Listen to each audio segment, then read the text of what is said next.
तर बच्चू कडू यांनी आता शिवसेनेमध्ये पक्षप्रवेश केलेला आहे आणि काही वेळातच आता बच्चू कडू आणि एकनाथ शिंदे हे पत्रकार परिषद घेणार आहेत। यामध्ये आता एकनाथ शिंदे काय बोलतील, बच्चू कडू काय बोलतील हे पाहणं महत्त्वाचं आहे। बच्चू कडू यांनी आता शिवसेनेत पक्षप्रवेश केलेला आहे। थोड्याच वेळात ते आपल्या उमेदवारी अर्ज सुद्धा दाखल करणार आहेत। या पत्रकार परिषदेमध्ये हे दोन्ही नेते काय बोलतील याकडे सगळ्यांचं लक्ष आहे।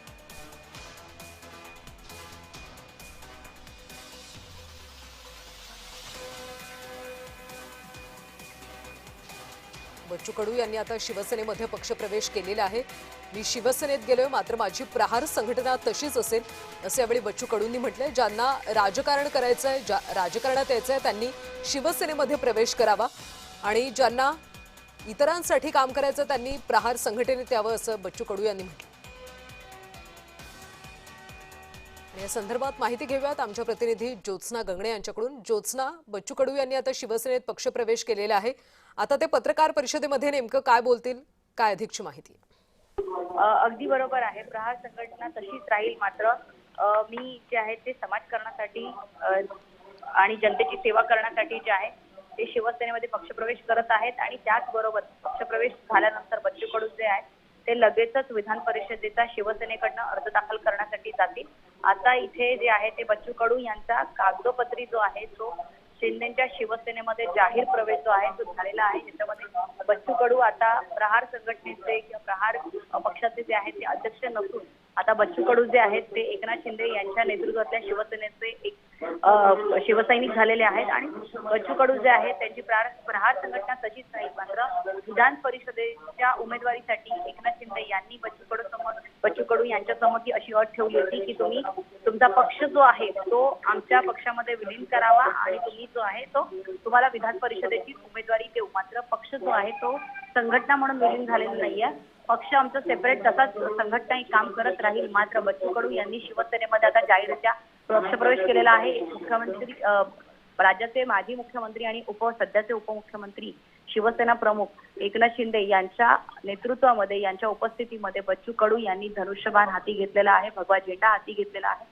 आणि याचमुळे आता एकनाथ शिंदे यांच्या शिवसेनेला सुद्धा एक मोठा फायदा जो आहे तो मिळणार आहे। बच्चू कडू यांचं आक्रमक नेतृत्व राहिलेलं आहे आतापर्यंत आणि बच्चू कडू जे आहे ते विदर्भातला एक मोठा राजकीय चेहरा मानला जातो आणि अशातच बच्चू कडू यांच्या पाठीशी जे आहे एक मोठा राजकीय एक आक्रमक नेता जो आहे तो शिंदेच्या शिवसेना यांच्याकडे आलेला आहे। विधान परिषदेमध्ये आता बच्चू कडू जे आहे ते विधानसभा तर त्यांनी यापूर्वी गाजवलीच होती, मात्र विधान परिषदेमध्ये आता बच्चू कडू जे आहे ते एक शिवसैनिक म्हणून आता उतरतील आणि एक आक्रमक चेहरा शिवसेनेचा राहील आणि मात्र बच्चू कडू यांना या विधान परिषदेच्या उमेदवारीसाठी एक मोठी सॅक्रिफाईस, एक मोठी कुर्बानी जी आहे ती द्यावी लागली आणि त्यांनी त्यांच्या पक्ष सोडून आता शिवसेनेमध्ये पक्षप्रवेश केलेला आहे आणि या प्रसंगाच्या वेळेस जे आहे ते एकनाथ शिंदे यांच्यासोबत उदय सामंत जे आहेत ते सुद्धा उपस्थित आहे। आज अर्ज भरण्याची, विधान परिषदेच्या उमेदवारीचा अर्ज दाखल करण्याची आज शेवटची तारीख आहे आणि त्याचमुळे आपण बघतोय की बच्चू कडू यांनी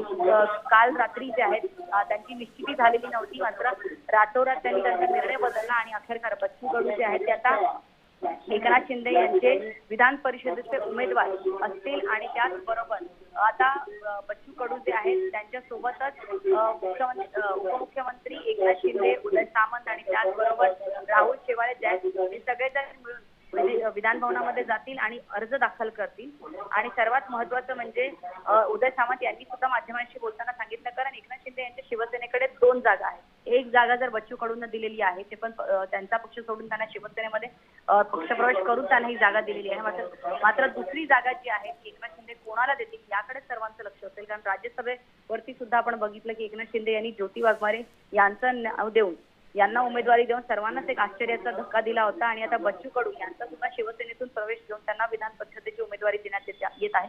त्यामुळे हा सुद्धा एक आश्चर्याचा, महाराष्ट्राच्या राजकारणातला एक आश्चर्यच म्हणावं लागेल की पक्ष स्थापन केलेली व्यक्ती, पक्ष अध्यक्ष असलेली व्यक्ती आपला पक्ष सोडून विधान परिषदेच्या उमेदवारीसाठी सत्ताधारी पक्ष जॉईन करते, सत्ताधारी पक्षामध्ये प्रवेश करते आणि त्यानंतर त्यांना लगेचच विधान परिषदेची उमेदवारी मिळते आणि त्यानंतर आता उदय सामंत यांनी म्हटल्याप्रमाणे आता एकनाथ शिंदे जे आहेत ते आणखीन एक उमेदवार देतील, की त्यांच्याकडे जागा आहे की 3 उमेदवार देतील याकडे सर्वांचं लक्ष असेल। मात्र बच्चू कडू हे वारंवार जे आहे ते सांगतात की प्रहार संघटना जी आहे ती समाजकारण जे करतच राहील. प्रहार संघटनेकडे सुद्धा बच्चू कडू यांचं लक्ष असेल. मात्र दुसरं नाव आता एकनाथ शिंदे यांच्या पक्षातून दुसरा विधान परिषदेचा उमेदवार कोण असेल याकडे सर्वांचं लक्ष असेल. मात्र एक मात्र नक्की आहे की बच्चू कडू यांच्या रूपातून, बच्चू कडू यांच्या माध्यमातून जे आहे विधान येणाऱ्या काळामध्ये शिवसेना विदर्भामध्ये आणखीन आक्रमकतेने, आणखीन मोठ्या पद्धतीने वाढू शकते. कारण बच्चू कडू हे नाव काही महाराष्ट्रासाठी नवीन नाहीये. इतकंच नव्हे, यापूर्वी सुद्धा आपण बच्चू कडू आणि एकनाथ शिंदे यांचे जवळचे आणि अगदी विश्वासाचे संबंध कधी बघितले होते. त्यावेळेस एकनाथ शिंदे यांनी महाविकास आघाडी सरकार सोडून त्यांनी शिवसेना पक्षातले उमेदवार घेऊन ते गुवाहाटीला गेले होते. त्यावेळेस सुद्धा बच्चू कडू जे आहे ते एकनाथ शिंदे यांना भेटण्यासाठी गुवाहाटीला गेले होते आणि फक्त भेट झाली नव्हती, तर बच्चू कडू हे एकनाथ शिंदे यांच्या शिवसेनेच्या नेत्यांसोबत जे आहे गुवाहाटीला त्यांच्या सोबत राहिला होते आणि जाहीरपणे बच्चू कडू यांनी एकनाथ शिंदे यांना शिवसेना पक्षामध्ये बंडखोरी केल्यानंतर जाहीर पाठिंबा जो आहे तो बच्चू कडू यांनी दिला होता.